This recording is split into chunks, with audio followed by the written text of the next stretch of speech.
On est en 2012 et Call of Duty Black Ops 2 va sortir. Il a la lourde pression de suivre Black Ops 1 dans l'histoire et il sort juste après le succès immense de Modern Warfare 3.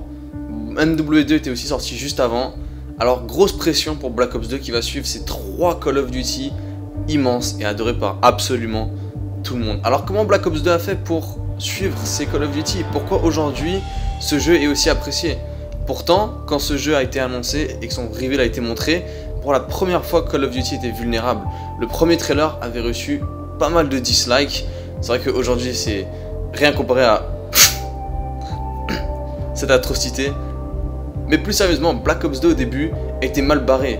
Probablement à cause de la direction futuriste qu'avait pris la série. Mais ils n'avaient pas vraiment d'autre choix. Et aujourd'hui, si je fais un sondage sur YouTube pour savoir quel est le Call of Duty le plus populaire et le plus apprécié, Black Ops 2 détruit tous les autres populaires avec plus de 65%. Et c'est le Call of Duty le plus apprécié par tout le monde. Alors pourquoi ce jeu? Qu'est-ce que ce Call of Duty a de spécial? Et c'est ce que je me suis demandé. Alors après des années de recherche, des millions de dollars investis dans une équipe scientifique, aujourd'hui on va avancer dans le temps en 2025 et on retourne sur Call of Duty Black Ops 2 pour voir pourquoi ce Call of Duty était aussi incroyable. Donc on va commencer avec la campagne de Black Ops 2. Ensuite le multijoueur et finalement le zombie. Mais ce que Treyarch a fait comprendre quand ils ont révélé Black Ops 2 et tout le marketing de la campagne, c'est qu'ils vont vous donner des raisons de refaire continuellement la campagne et de explorer la campagne. Et ça c'est le mot-clé de Black Ops 2 et surtout de sa campagne. Diversité. Parce que ce jeu vous offre tellement de raisons de rejouer, de compléter la campagne et d'y rejouer continuellement, ce qu'aucun des autres Call of Duty a fait. Et il y a plein de nouveautés et d'idées dans ce jeu qui n'ont juste jamais été reprises par les plus récents Call of Duty, et je comprends simplement pas. Ce qui est important dans Call of Duty, c'est de faire beaucoup de nouveautés, mais surtout dans les nouveautés, avoir des bonnes nouveautés. Et Treyarch n'avait pas menti. Black Ops 2 est plein de diversité. Principalement au niveau des scénarios. Pour ceux qui ont fait la campagne, c'est incroyable, mais il y a 3 fins différentes possibles. Vous allez avoir différents choix, différents scénarios possibles à faire, et il y en a qui sont moins importants que d'autres, mais à la fin, vous pouvez même tuer le méchant principal ou le conserver et garder en vie. Si vous le tuez, il y aura un impact bien évidemment, et si vous le laissez en vie, il y aura un autre impact différent. Donc voilà, il y a différents personnages que vous pouvez sauver, tuer, tirer dans la jambe, épargner, ainsi de suite, et ça offre une rejouabilité et la possibilité de rejouer continuellement. Découvrir les différents scénarios et refaire la campagne. Et ça c'est quelque chose de vraiment intéressant que Treyarch a fait. Quelque chose de spécial et honnêtement, je respecte beaucoup ce que Treyarch a fait, c'est hyper intéressant. Pour rester dans la diversité du jeu et ce qui a été offert en plus des différents scénarios et des choix, le jeu a 2 époques, il se passe en 2025 ainsi qu'en 1980. Ce qui est aussi une nouveauté dans Call of Duty. Alors ça offre différentes possibilités parce que vous avez un gameplay un petit peu futuriste qui est à votre disposition dans les séquences de jeu de 2025 et vous avez un gameplay plus moderne dans le 1980 qui est type Black Ops 1. Et ça aussi, une nouvelle chose, c'est vraiment bien parce que vous avez les anciennes armes comme la K-47 et vous avez d'un autre côté tous les accessoires futuristes, tous les robots que vous tuez, tous les gadgets que vous avez. Et ça c'est quelque chose qui est vraiment intéressant parce que vous avez les deux dans le mix. Vous n'avez pas juste du moderne comme par exemple les Modern Warfare, vous avez vraiment une multitude de possibilités. Une autre chose intéressante, c'est que vous avez 5 personnages jouables dans cette campagne. C'est la seule campagne qui a autant de personnages jouables. Parce qu'en temps général, dans Call of Duty, on vous offre 2 ou 3 personnages jouables. Là, vous allez en avoir 5 qui sont à votre disposition. Donc c'est quelque chose de vraiment cool. Vous avez la variété qui est disponible, vous avez la rejouabilité qui est disponible. Et c'est pour la première fois une campagne que vous pouvez refaire 2, 3, 4 fois et toujours explorer, découvrir de nouvelles choses grâce à la diversité que Treyarch a réussi à proposer dans la campagne. Et c'est ça qui est important. Parce que Call of Duty sort à chaque année, il y a toujours un nouveau Call of Duty à chaque année. Et c'est important de garder la nouveauté toujours présente, la rejouabilité. Parce qu'au bout d'un moment, les gens vont juste en avoir marre. Et Black Ops 2 l'a fait mieux que n'importe quel autre Call of Duty. Au niveau de l'histoire de Black Ops 2, à part les différents scénarios, la multitude de choix que vous avez à faire, ou comment vous impactez votre propre histoire et comment vous designez vos propres choix dans l'histoire et comment vous avancez, Treyarch a réussi à faire 2 choses incroyables. D'un, l'ennemi principal, le méchant, Raúl Menendez. Et de 2, la connexion entre Black Ops 1 et Black Ops 2. On va commencer avec la connexion entre Black Ops 1 et Black Ops 2. Et une des raisons pour laquelle je déteste la campagne de Black Ops 3, c'est que ce jeu s'appelle Black Ops 3, mais n'a absolument aucune connexion au Black Ops. Alors quand tu achètes un jeu, peu importe le nom, tu espères avoir une connexion à ses précédents. Surtout s'il s'appelle par exemple Black Ops 3, tu espères qu'il y ait une connexion avec Black Ops 1 ou 2. Et Black Ops 3, on n'a absolument aucune. Alors on connaît les raisons de pourquoi ça s'appelle Black Ops 3 ou Black Ops 4, mais ça c'est pour une autre vidéo. Maintenant comme j'ai dit, Black Ops 2 se passe principalement dans le futur, mais aussi à des séquences juste après Black Ops 1, quelques années après Black Ops 1, durant la fin de la guerre froide. Là où ce que c'est intéressant, c'est que vous n'avez pas une grosse connexion. Il y a certains des personnages qui sont là, ils sont beaucoup plus vieux, vous jouez avec eux quand ils sont plus jeunes, donc déjà il y a cette connexion qui est établie. Mais l'autre chose qui est intéressante, c'est que quand vous jouez, vous allez avoir par exemple les numéros qui sont affichés à certains moments avec la séquence des chiffres. Et ça, c'est traditionnel et classique à Black Ops 1. Dragovich, aussi présent dans Black Ops 2, est l'ennemi principal de Black Ops 1, donc il est toujours présent dans Black Ops 2 et on le voit très rapidement. Et puis finalement, et surtout, ce que je kiffe le plus, le retour du GOAT, du meilleur des personnages que Treyarch a jamais créé, Reznov. So, in a desert buried, here, who does your father think rides up on a horse to save us? Tricky Vic. Yeah, see? You're just like your old man. No, it wasn't him. Reznov. Come on, if you think it was him, don't you think he would have stuck around for a bit, huh? Maybe explain some shit? Là où est-ce que Black Ops 2 bat absolument tous les autres Call of dans la campagne, c'est le méchant, Raúl Menendez. Et celui-là, c'est vraiment un bon méchant. Il y a une campagne où est-ce que vous jouez avec lui, plus précisément une mission, où est-ce que vous le contrôlez. Et déjà, c'est vraiment un coup de génie de Treyarch d'avoir fait ça, parce que vous êtes beaucoup plus connecté avec le méchant. Et c'est quelque chose de spécial parce qu'on n'a jamais contrôlé le méchant principal dans une campagne de Call of Duty. Et là, vous êtes beaucoup plus contrôlé, vous savez ce qu'il ressent. Et quand vous jouez avec lui, tout devient rouge, tout est violent, il crie, il est imbattable comme personnage, il a la haine parce que sa sœur s'est fait tuer, et vous comprenez beaucoup plus en fait ce qui se passe dans la tête de Raúl Menendez. Et on a beaucoup plus d'informations autour de lui que les anciens méchants dans les anciens Call of Duty, parce que vous savez ce qui se passe, vous savez pourquoi il a cette haine, il est là pour venger sa sœur, lancer une guerre froide contre les États-Unis avec un groupe terroriste, ainsi de suite, se venger pour la mort de sa sœur qu'il adorait. C'est un personnage incroyable. Et ça, c'est ce qui définit la campagne de Black Ops 2. Ce personnage, la violence de ce personnage, parce qu'il est hyper violent comme personnage, mais la violence de ce personnage, ça définit la campagne de Black Ops 2. J'arrête pas de dire que les Call of Duty avaient des grosses couilles avant. Modern Warfare 2 avec pas de Russes, Black Ops 1 avec tuer Fidel Castro. Call of Duty avait une paire de couilles exceptionnelle à l'époque. Et aujourd'hui, bah, on est passé de ça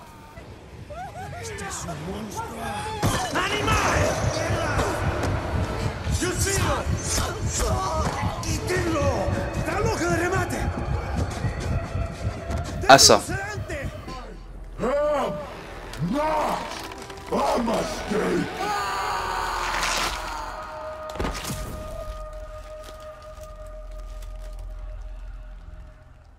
Et ça, c'est ce qui qualifie la campagne de Black Ops 2. C'est une campagne putain de dépressive. La musique, tout est sombre.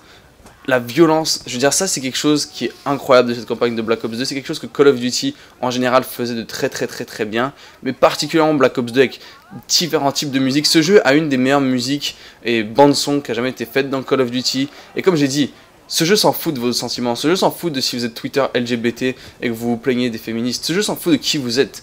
Il y a la violence en permanence et c'est ça qui est extraordinaire.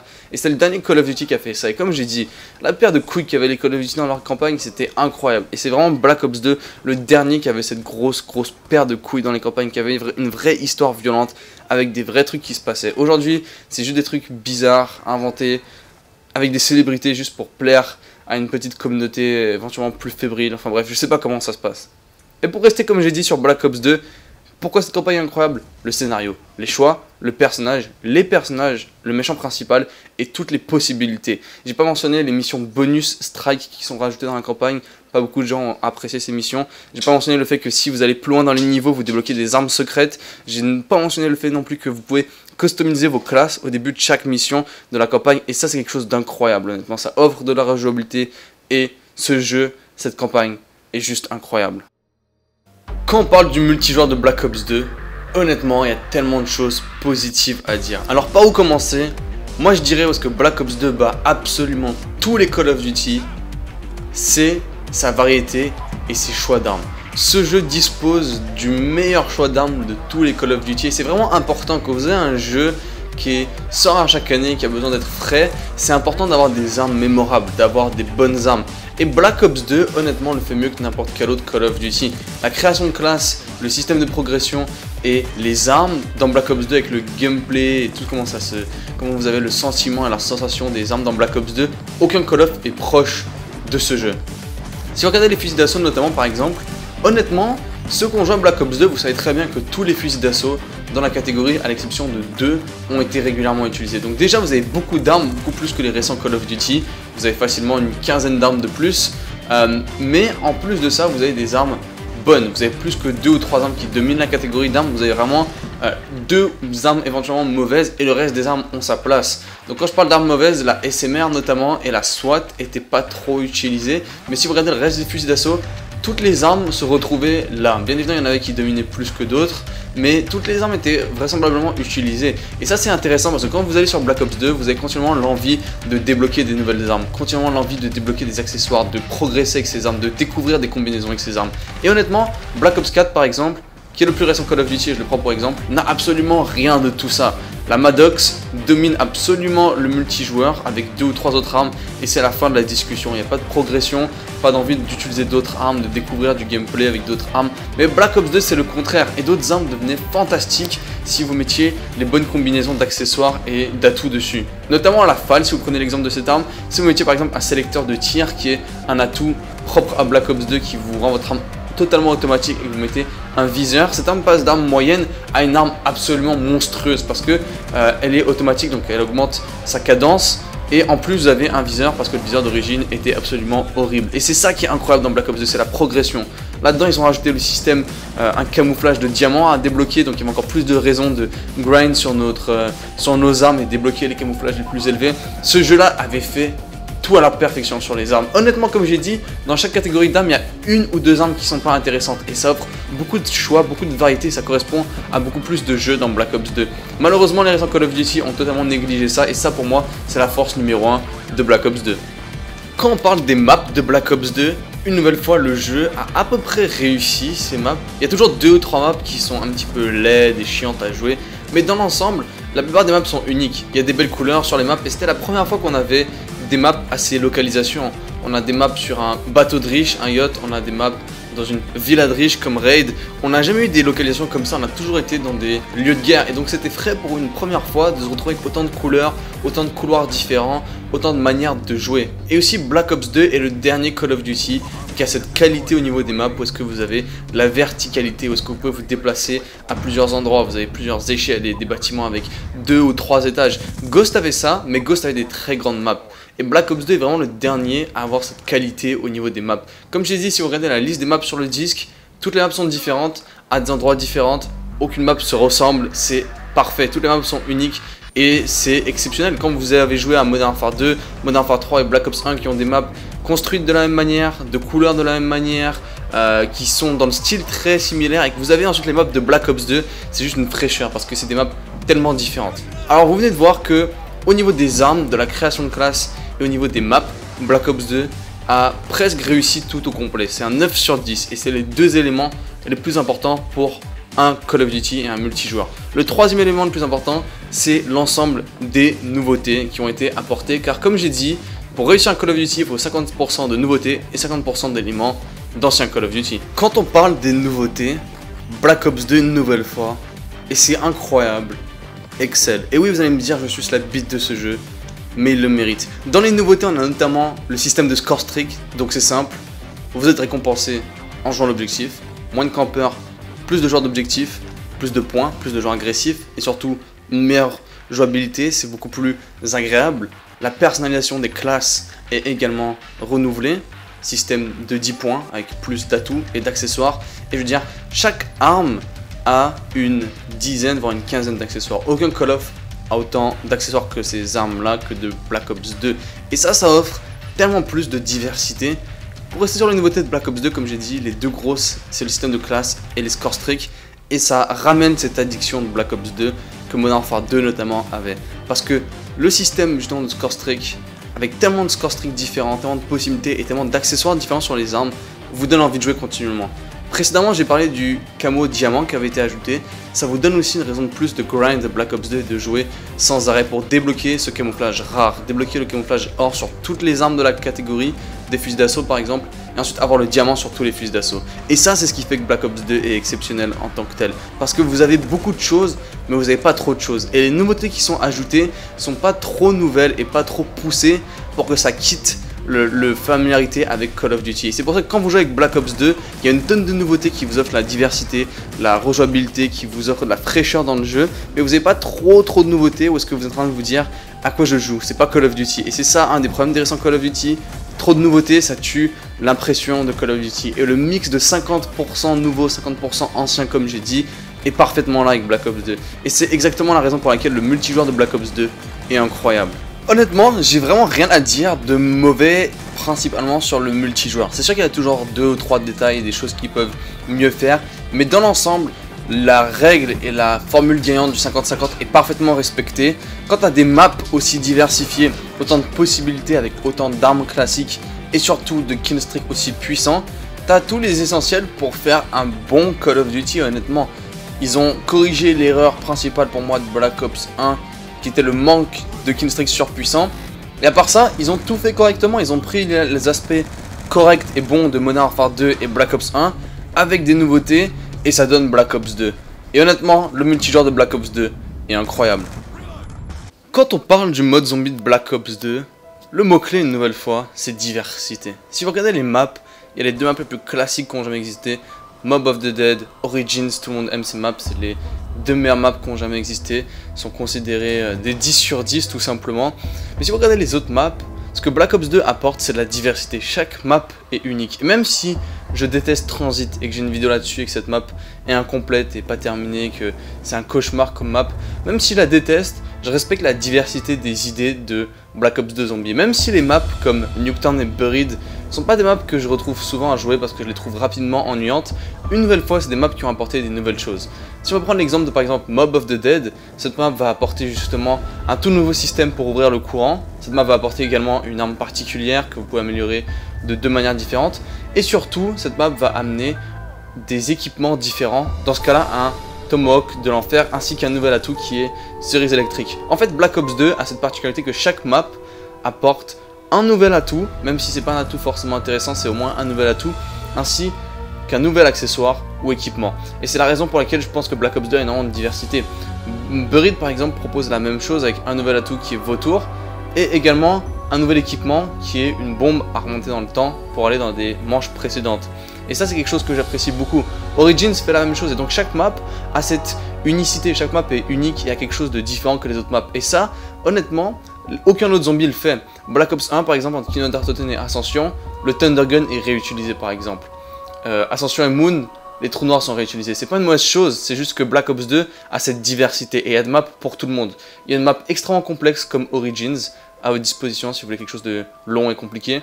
Et si vous voulez quelque chose de plus basique mais avec toujours des trucs à faire, vous avez Mob of the Dead. Et si vous voulez une map extrêmement basique, vous avez cette fois-ci Nuketown ou Buried ou même Die Rise. Donc il y en a vraiment pour tout le monde et c'est ça qui je pense est vraiment bien dans Black Ops 2. Et pour rester sur la diversité, il y a tellement de différents personnages. Je pense que c'est les zombies qui a le plus de différentes équipes.